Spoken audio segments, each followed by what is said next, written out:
Austin, Joey here. and doing a podcast.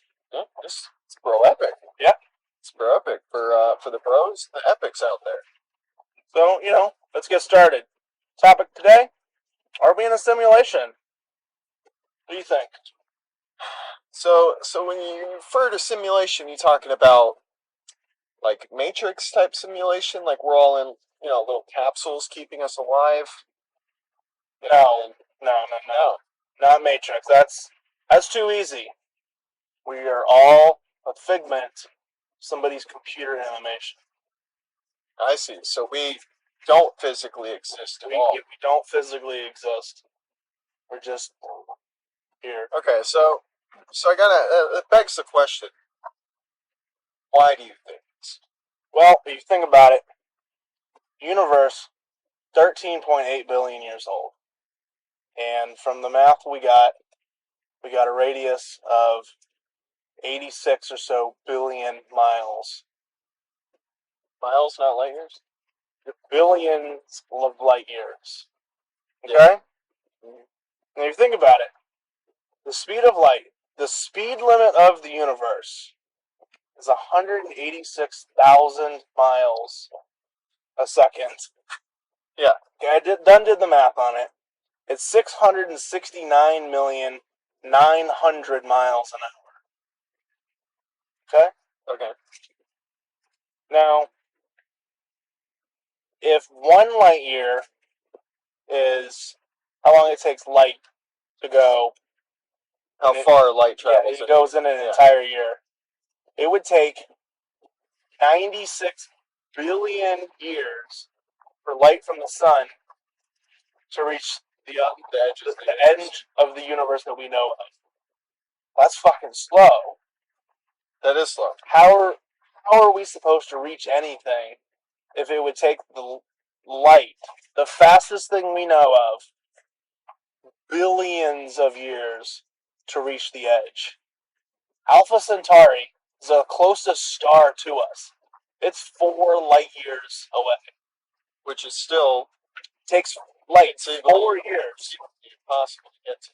The fastest air spacecraft we have now is going about 40,000 miles an hour. That is super fucking slow. Let me pull my phone out, do the math here. Well, here, as far as speed of light, I have a thinking question. I've thought about this before. Does light accelerate, or is it an instantaneous acceleration? When you turn on a flashlight, does it just the light coming from it just instantly that 180,000 miles per second, or is it just a really fast acceleration? It starts from zero that speeds up super quick to that. From what I understand, light is energy, so it doesn't have mass, meaning it doesn't accelerate. You can't get anything with mass to the speed of light. Because E equals mc squared, meaning the amount of energy you would need would be infinite to get to the speed limit of the universe. You would need an infinite amount of energy to reach that. Like, we're only able to get photons and nuclei of atoms to 99.99% the speed of light, because we don't have enough energy to get them there. Well, see, that confuses me a little bit on solar sails, because don't they utilize the energy that's taken with photons and capture that and use the momentum? Right, so I was actually watching a show the other day, and the way they described it is the sun puts off solar rays, which is basically wind. Yeah. It's emitting a lot more than just light. All a solar kite is it's grabbing onto everything else that the sun is emitting out to travel. Well, see, now, Now, I've heard differently. I've heard that something like that could theoretically continue accelerating even far past the edges of our solar system, out of the reach of Well, yes. the solar flares. Now, think about Voyager 1 and 2. They just reached the edge of the solar system a couple years ago. They left the heliopause. That's the edge of the sun's effect. Yeah. Now, it's in intergalactic space right now. No. Interplanetary, no. Interstellar. It's in interstellar space right now. Yes. It still feels solar rays from everything else in the universe. Bigger stars. It's still feeling the sun, despite not being in the sun's effect anymore. Yeah, because as long as it can see the light from the sun, it is. Then Any light you can see can affect you. It means that photons are getting. Yes, it is feeling the effects of all of the stars that we can see. And you can see on a good night about 5,000 stars. Meaning, across the whole globe, there's 10,000 stars that you can see. Now, think about that. Voyager is, let's look that up. How far is Voyager from us?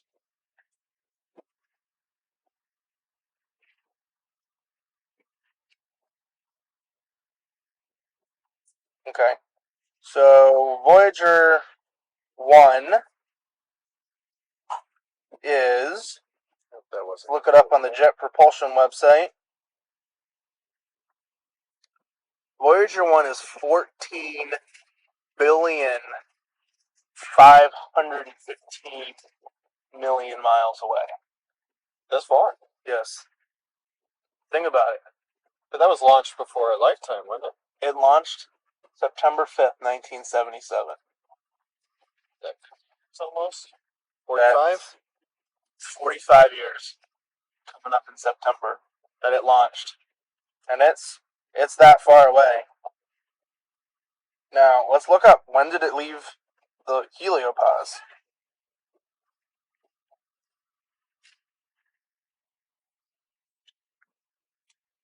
Voyager 1 officially left the heliopause and joined interstellar space in 2012. So it's been amongst the rest of the galaxy for almost 10 years now. It's just not part of our solar system. Are they still getting transmissions from it? They said they have a couple years left. So it's got a little bit left. It's currently doing nothing. It's measuring solar winds and whatnot. Yeah. But it's not doing a lot. But back to the real topic. Think about it. We sent this spacecraft 45 years ago. It took it 35 years to get out of the solar system. And that was the fastest we'd ever sent anything to that date. Think about it. That's a long time. 35 years, and you're finally no longer in the solar system. It's 14 billion miles away. Now, light travels how far in 1 year?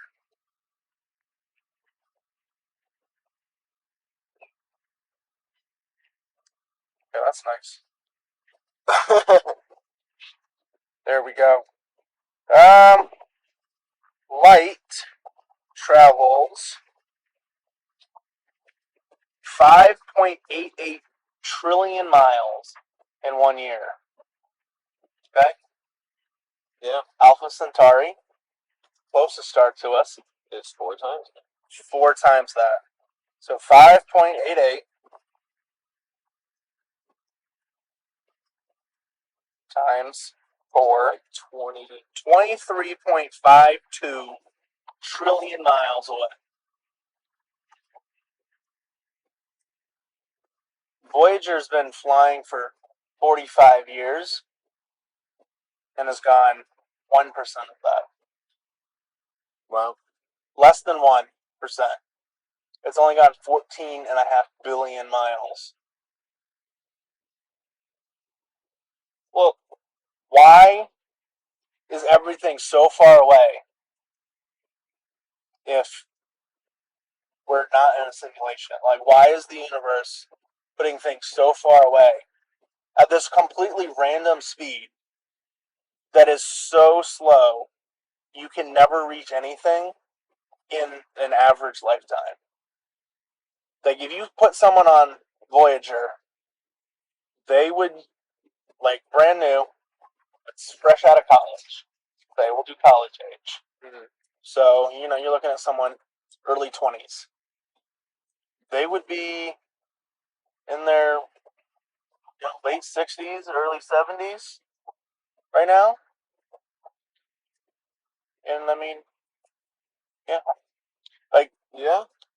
that is pretty much their entire life. And they are way closer to us to get back than they will ever be to getting anywhere else. Yeah. All right, so before we were so rudely interrupted by a dog. Speaking of that dog, found a dolphin. So He wasn't barking at nothing. yeah, he wasn't barking at nothing. He found a dolphin. So let's get back to that. So an interesting thought question that I'm finally now able to tell you. So you understand the fact that we see light from a star. We're not seeing it as the star is now. No, we're seeing it whenever it was created, However however far away it was. Yes. So when we observe stuff from really far away, like talking about like galaxies from like so far away, Yeah. and we know this distance, we're looking back into the past.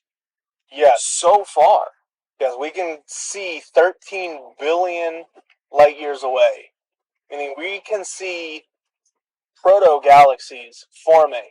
The very first galaxies and stars ever forming in the universe, clumping together into what are galaxies. So, very early on in the universe. My question would be, if you look far enough away, will you be able to see the origins of the universe? If you look back 13 point whatever billion you said years that or however old the universe is, if you look that far away in light years, would you not see the beginning of the universe?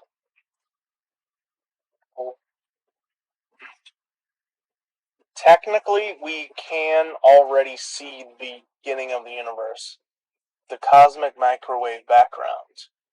We can see the hot spots and the cool spots in the universe already. That's our earliest picture of the universe. But I think what they're trying to do is answer your question with the James Webb Space Telescope. Oh, it's the new big, yes, the new one that they just launched sometime last year. It is the biggest optical telescope that we have. Puts Hubble to shame? Yeah, it puts Hubble to shame by a lot.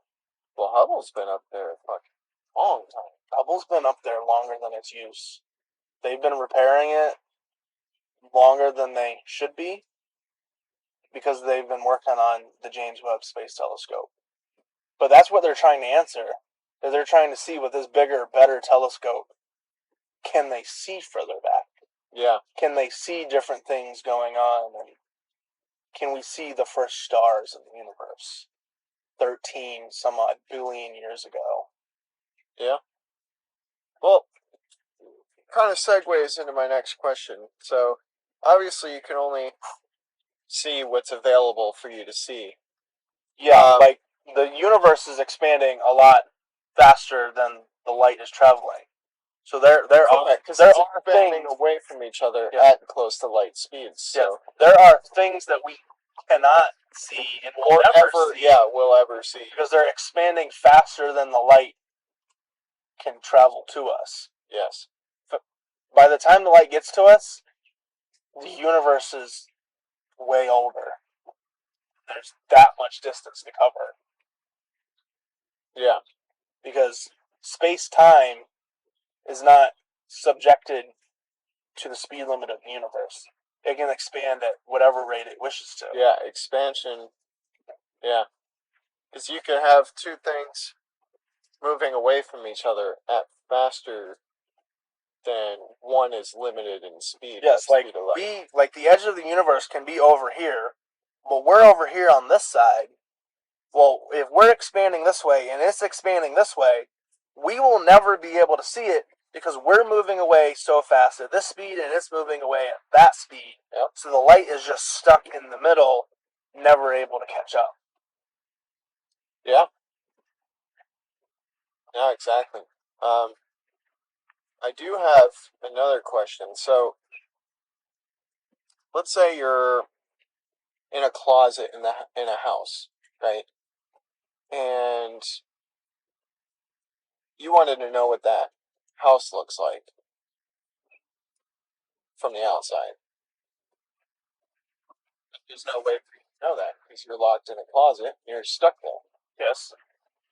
So, applying that same analogy, how on earth do we have pictures of the Milky Way galaxy that we are stuck in that closet? That's the thing. We don't actually have pictures of our own universe, our own galaxy. We have pictures of other spiral galaxies. And we know our galaxy is spiral because we can measure with the science. We can see how things are moving. Yeah, we can see the shapes of the different gas clouds and where the different stars are and how they're arranged to figure out what kind of galaxy we are. So we're able to piece together that we're just a normal spiral galaxy. So the pictures that you see are just other spiral galaxies, or they're a mock-up of what we've observed based on where different stars and gas clouds are to piece together what it may look like. Yeah, that makes more sense because I know that there's illustrations of our galaxy that show us approximately where we are within the galaxy. Yes, we can tell based on the supermassive black hole in the galaxy, Sirius A star, how far away we are from the center. And we can also measure the furthest star on the edge because we know where our galaxy ends and where Andromeda starts. And we can measure the distance in between them. Figure out, okay, we probably end here within the 2.5 million light years in between the two, that we probably end about here. Isn't Andromeda moving toward us? Yes, it's moving toward us. Thought so. In like 2.5 billion years, it will collide. Fortunately, none of us will be here. Based on stuff I've read, nothing will be disrupted. Really? Nothing will be disrupted. There's so much space in between stars that nothing will be disrupted. The two black holes in the centers will just merge, do their own thing, and we won't be an elliptical. We won't be a spiral galaxy. We'll be more of an elliptical and a mesh for a little while. But over the course of billions of years, it will circle. It'll equal itself out and turn into whatever galaxy it wants to. Because Andromeda is not coming on a head-on collision; it's hitting us at the side. So as Andromeda spins this way, and we spin this way, it will come and collide, and everything will ram into it. Yeah, I can imagine there's probably not going to be too many physical collisions when that happens. Because, like you said, there is so much space. Yeah, there's 20 trillion miles between us and the next closest star. Yeah, that's a lot of space to to fit something in between. Yeah, it's pretty much going to miss everything. Can almost fit Katie's voice.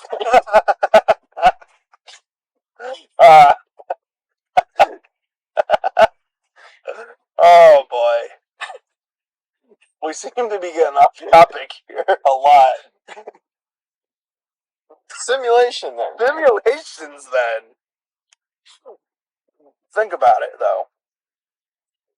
Why is the universal speed limit so slow that we can't reach anything anywhere? It takes us months and years to get to other planets. But things that we're trying to. It's taken us 35 years to leave the solar system. How are we ever supposed to be an interstellar species with this super slow speed limit? Well, I'll take a page out of the Interstellar movie. I guess the only solution would be some sort of wormhole. It's still theoretical, but something that can fold the fabric of space-time, in which case we can travel from one place to another. Okay. Do you think that if science keeps going as it does, and they make a mini black hole and all that, do you think that would be the puncture that we would need? I think to be able to travel? Like, we know stuff goes into a black hole and it never comes out. Yeah. Where does it go? Like, are black holes wormholes? Like, do they go somewhere else? Like, is that the puncture in space-time? It's a good question. To where if we accidentally create one in a lab, can we put something in it and it ends up somewhere else?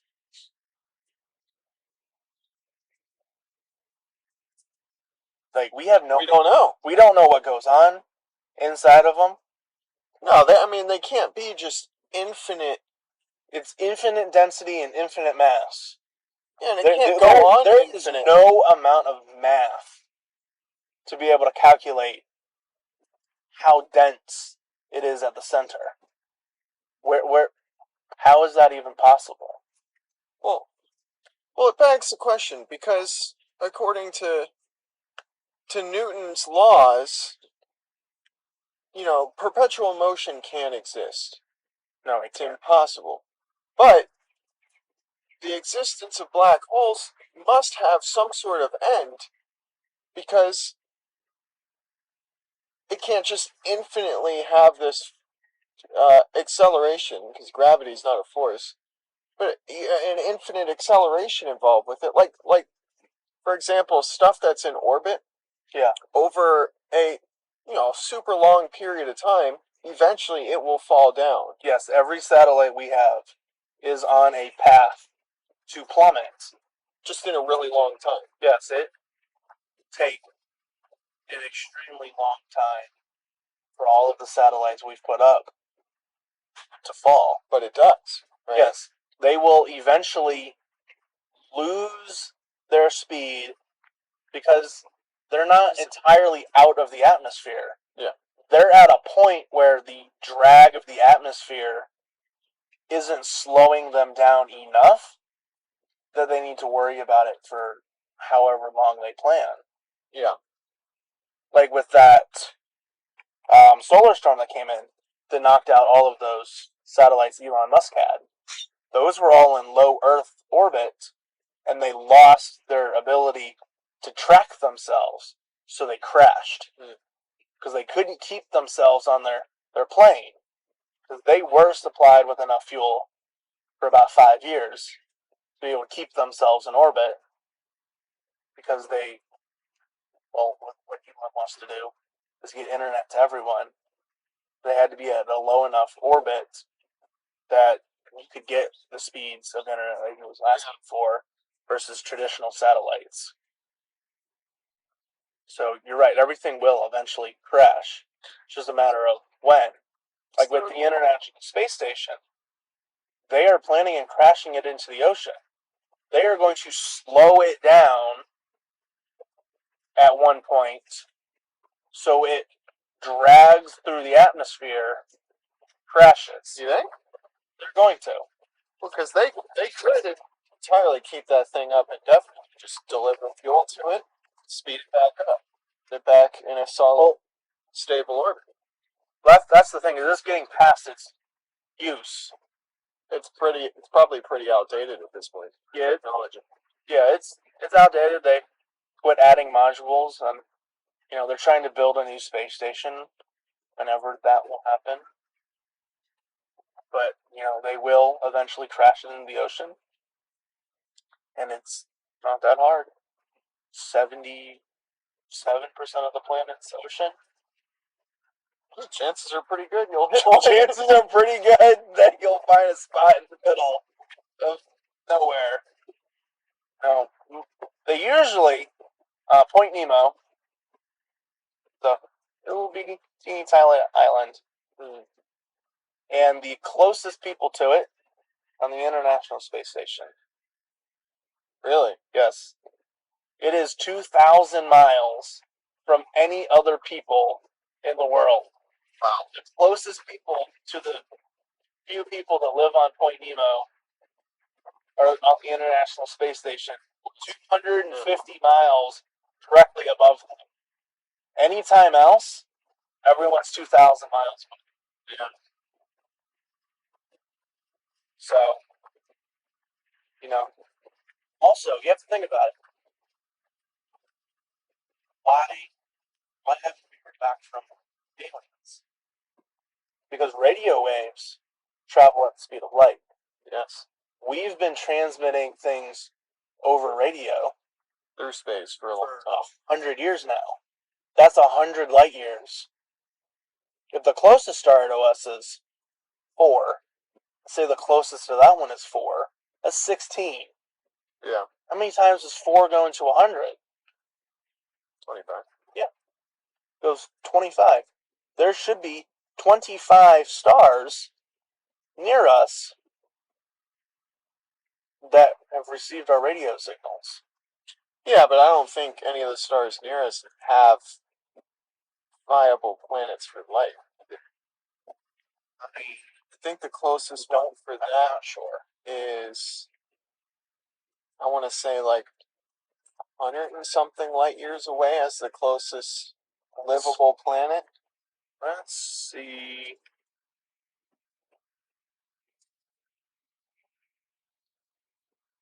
And you also have to take into consideration, what if they did get our signal and sent out a signal back? We just haven't gotten it yet. That is something I would like to bring up. There was... Okay, so actually here, we'll stay on that. Proxima Centauri has one planet, Proxima b.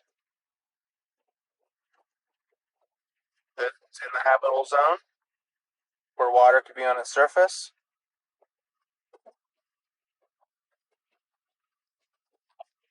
It is 1,400 light years away. Yeah. Which is, actually gives me here, 8.2 quadrillion miles. And here it is. The fastest probe currently traveling is the New Horizons probe. Yeah. At 36,000 miles an hour. It would take 26 million years to get there.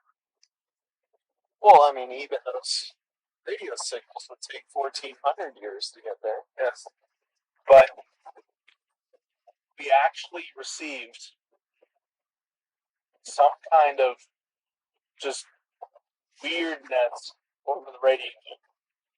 Like 97 or something weird. That we have no idea where the space it came from. It just ended up. Let me pull it up. Get more details on that. Isn't there a range limit on radio? Because you're in the car, you're listening to the radio, you're on a vacation and you're driving. you could lose your radio signal, the radio station you're listening to. So, my question is, the radio signals that we sent out, are they even able to go 1,400 miles away? I don't know. Here it is. The WOW signal. Here it is. The WOW signal was a strong, narrow-banded radio signal detected August 15th, 1977. So that was actually 4 days after Voyager 2 launched. For some reason, Voyager 2 launched before Voyager 1. So that was 4 or so days after Voyager 2 launched.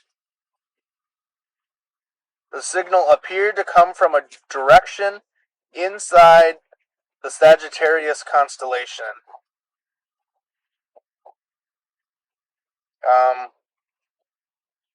It lasted 72 seconds and has never been detected since.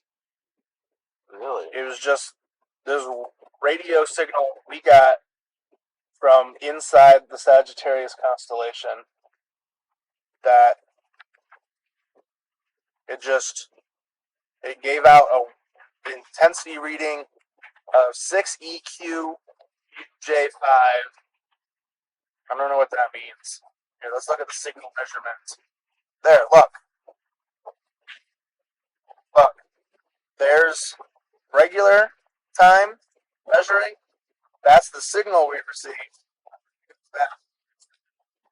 Just this weird increase in a radio signal we got. And we were able to figure out it came from Sagittarius. Was it just a signal? It was just this weird radio signal.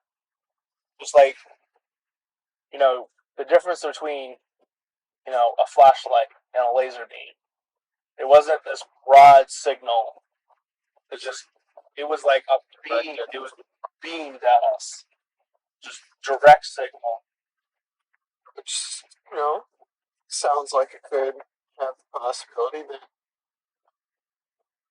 Yeah, you gotta think what's crazy if you think about it, is that 1,400 years ago, developed life, intelligent life, on Proxima Centauri could have sent out that signal when they were as advanced as we were back in 77 to us, because we're the closest viable planet to them,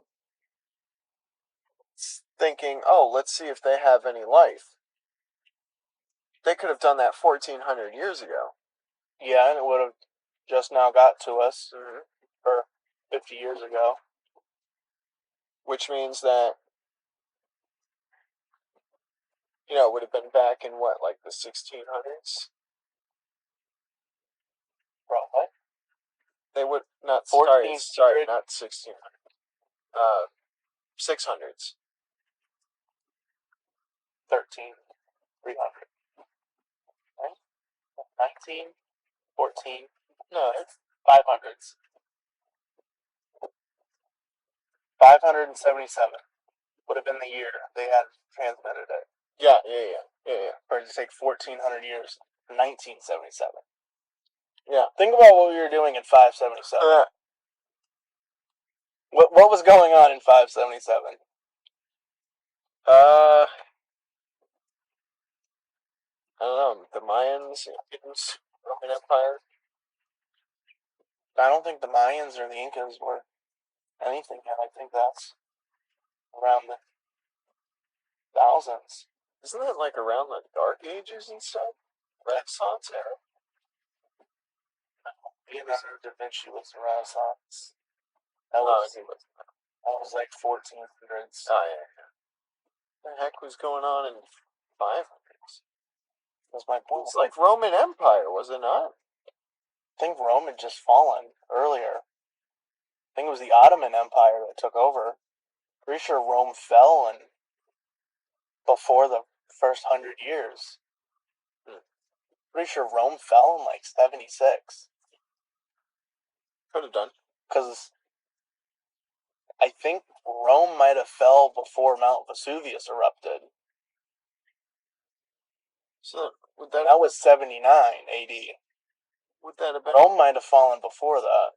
around the time of like Genghis Khan? I don't know. Are we not good with history? Not with 500. We can't think about 1500 years ago. We're not that good at it. What was going on in 577? Genghis Khan was what? No, 12? that was 1200s. Gotta go earlier. What was going on in? What happened in the year 577? Ah! The period of kings? Yep, the Roman Empire did exist in the 500s. Did they? Yep. Here, look. I found something that happened in 577. Something we were doing. In Europe, it was the Battle of Durham.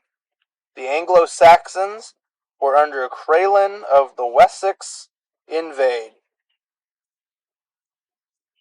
So, the Anglo-Saxons were battling the Celts in 577. We were in the middle of rampaging still when they would have sent out a signal. Yeah.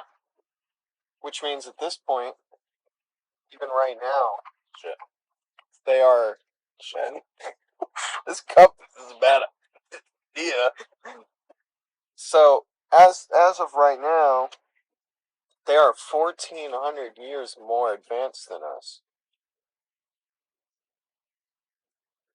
Think about what we've accomplished in the last 100? not even the last 100. Well, Last 50? the first plane flew in 1906. 63 years later, we were on the moon. Yeah. That's 63 years. About 60 years after that. When we landed on the moon, they were still making computer bits by hand. There were pieces of steel magnetized and demagnetized on a piece of metal fabric as ones and zeros that got us to the moon. Yeah, we got to the moon before internet, right? Well before the internet. Like, there is more computing power in... See, what's the dumbest thing you can think of? A toaster? Yeah, probably. Brand new toasters? Yeah. A brand new toaster, there's way more computing power in that than what got us to the moon. Yeah. Did it on raw physical. They just did it on a whim. They're like, fuck it, There we was don't know. no autopilot. No. Actually, yes, there was. No. Yes, it was the ones and zeros that they had fabricked. That Neil and Buzz and the other guy that circled the moon didn't actually get to land. Where all they had to do was push a button and it started it for them. Like, they'd already done the math and figured out where they should be by the time this internal clock start doing this.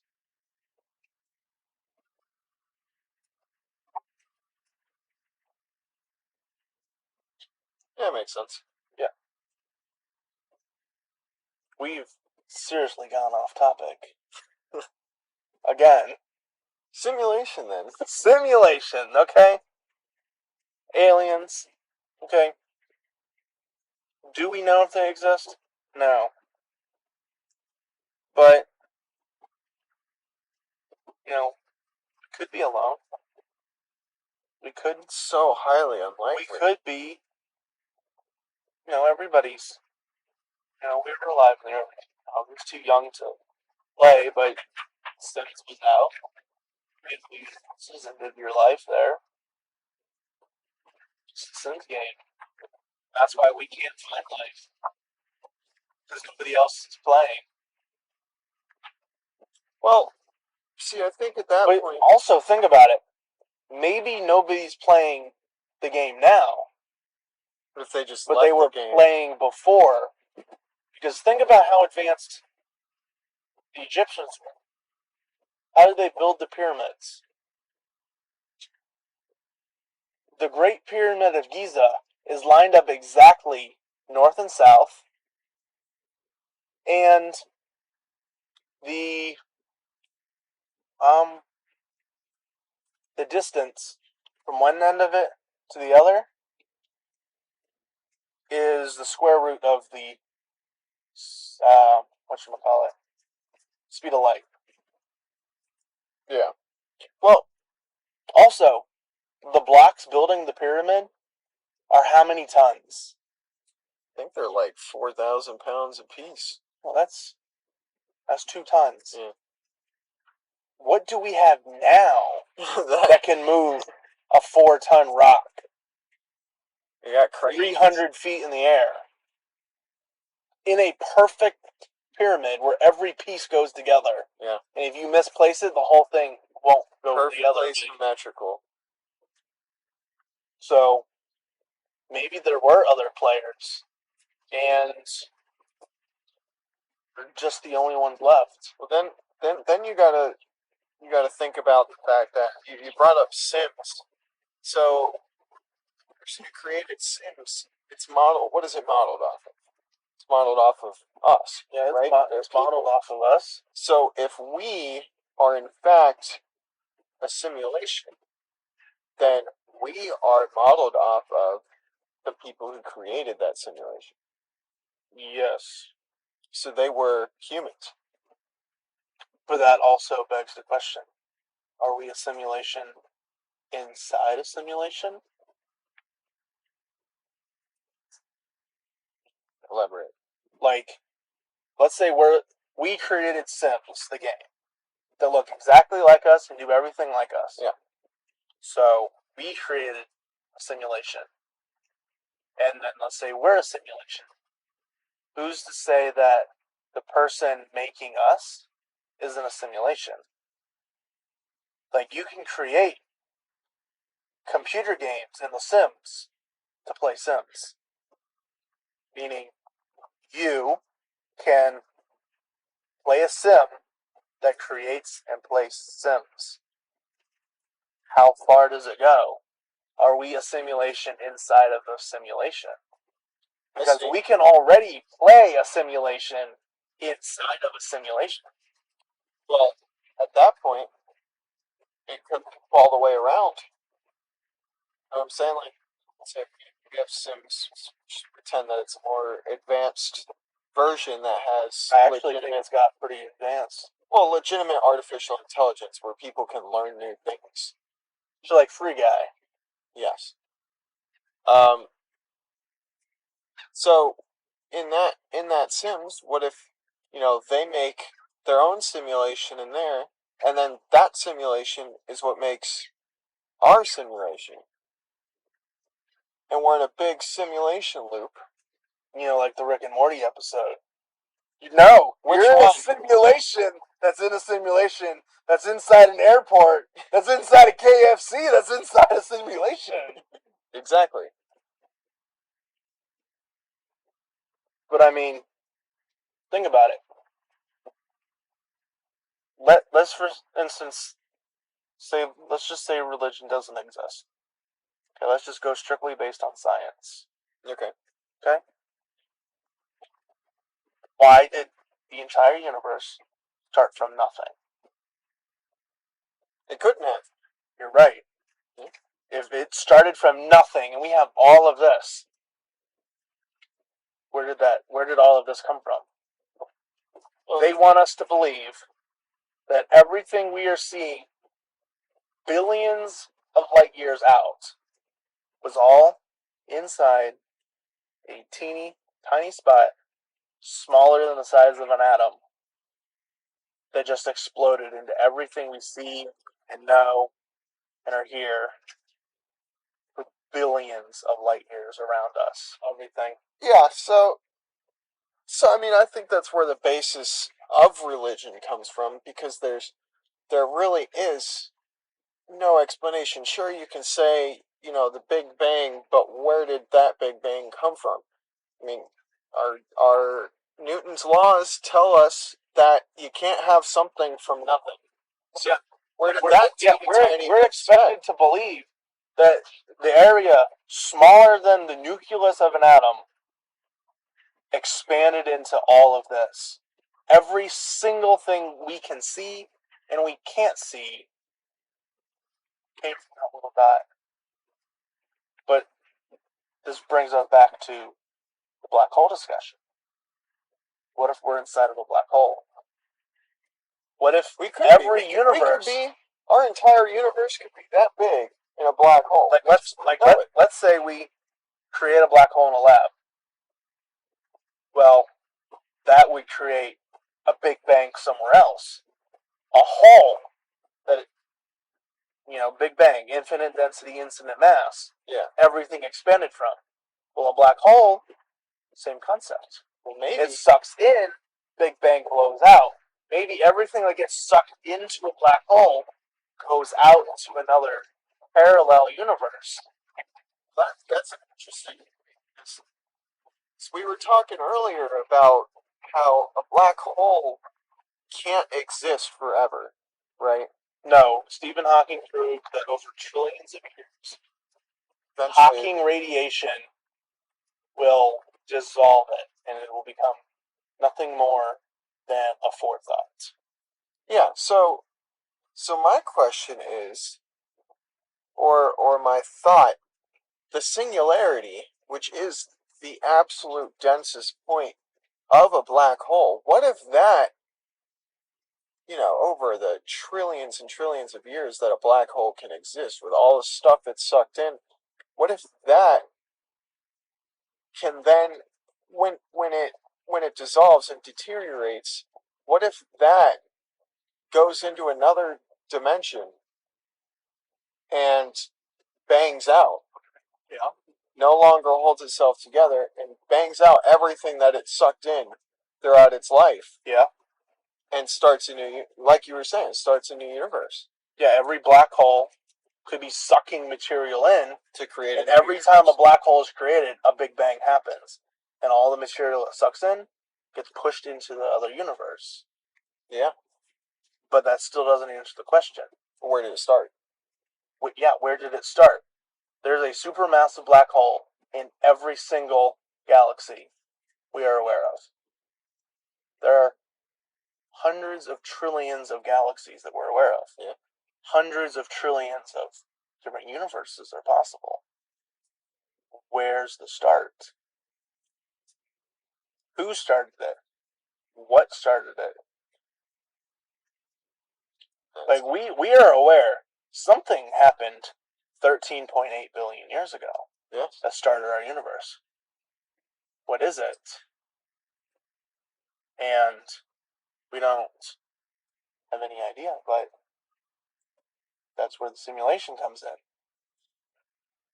Yeah. You build something and, we both took engineering class where we built video games. Yeah. You couldn't play that game until you hit finish. What if that's how everything started? Because everything was already built. They just hit finish on it and hit play. Yeah. The Big Bang could be the second they turned on their servers and the game was live. Yeah. We don't know where we're starting from or what we're doing. Well, then, the only issue there is that then you got to ask the question, then where did the simulator creators come from?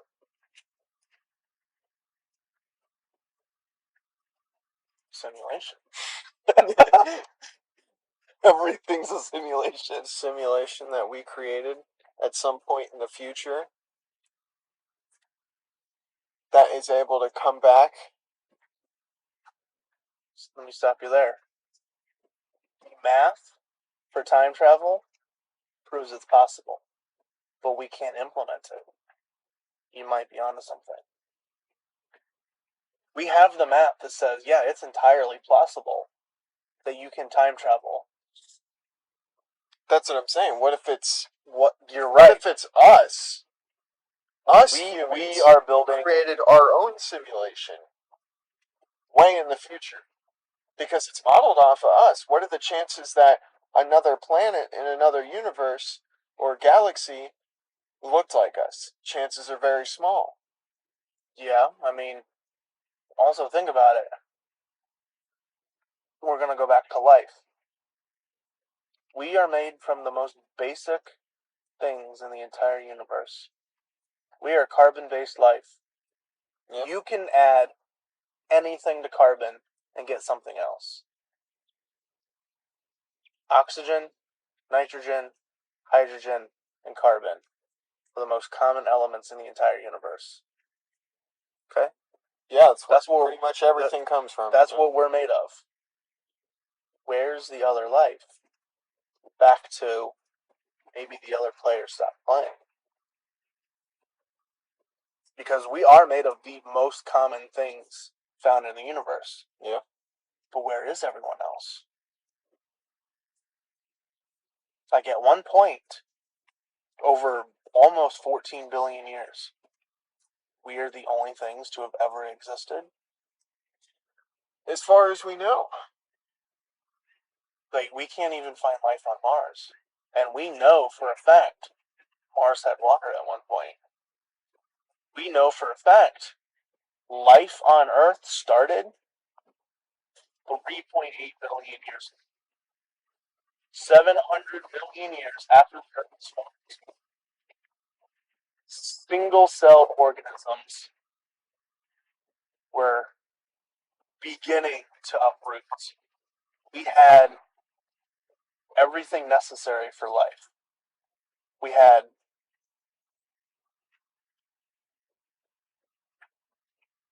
what are the acids that make up life? The fatty acid, everybody. Amino acids. That's it.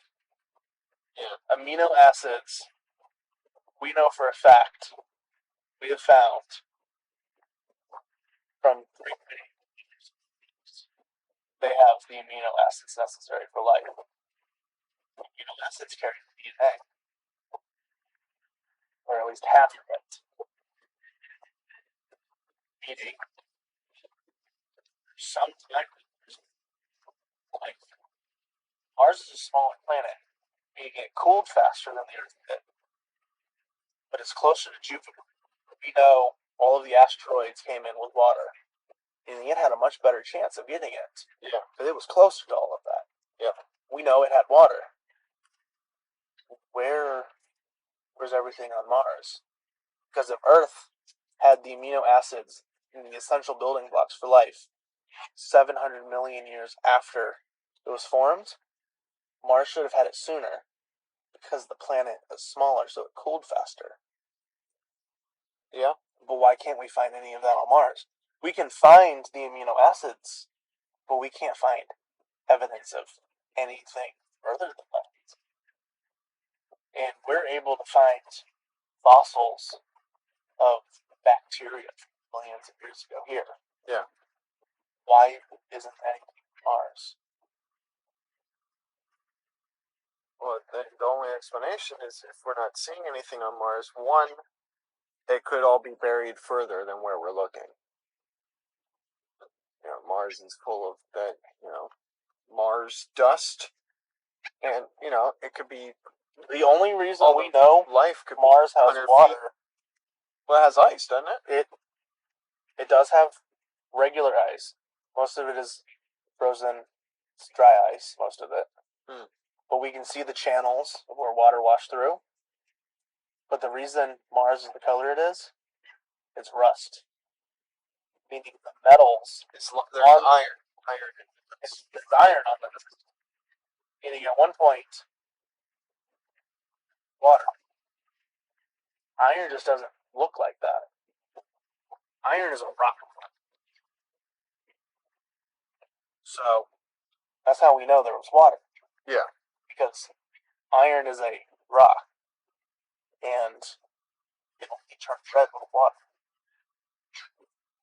It's true. Like if you crush up an iron ore, it's not going to come out red like that. Well, it could either be rust from water, like you said, of course, or it could be from oxidization.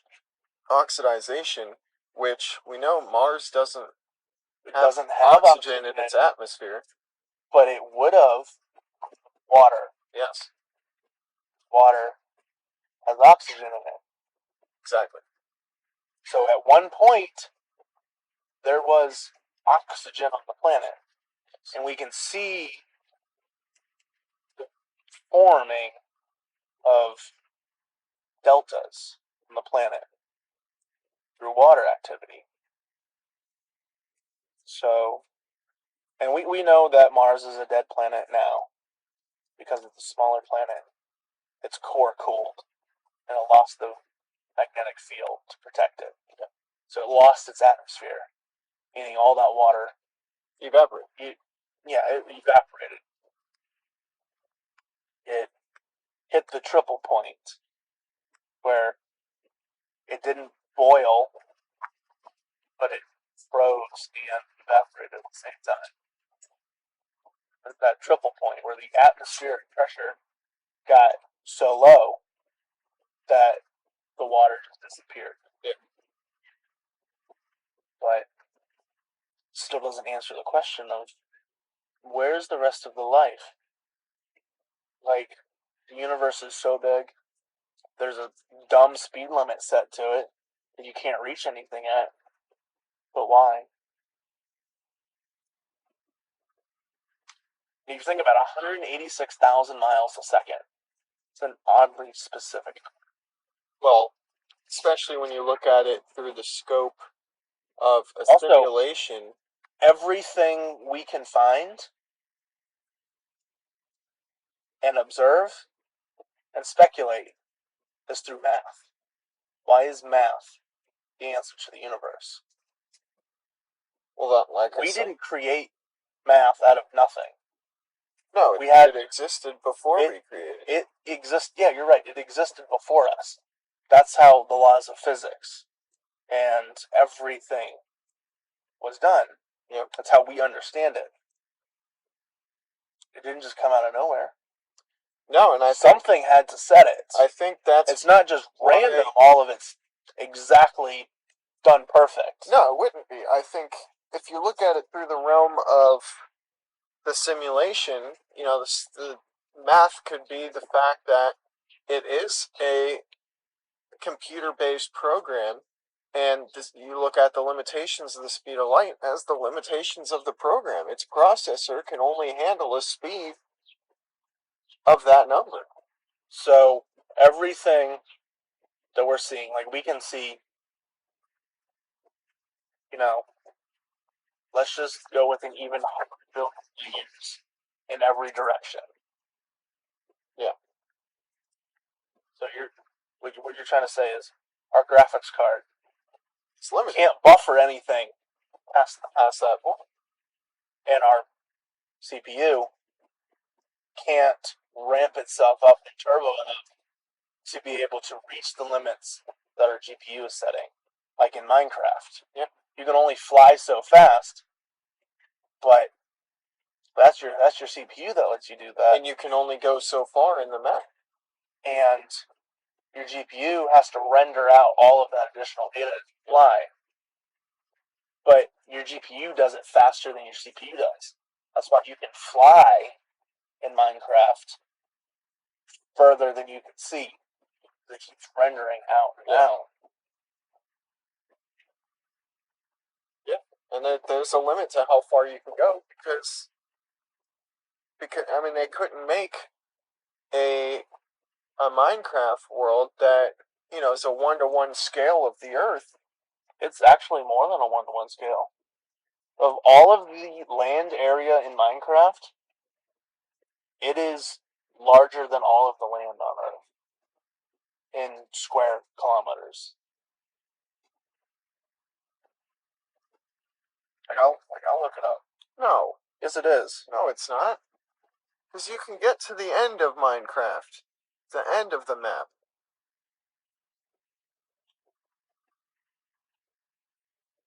So, the surface of Earth is 196.9 million miles squared. Yeah. Okay? Minecraft has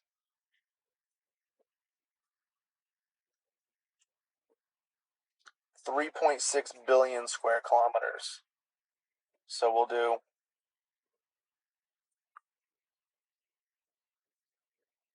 take Earth.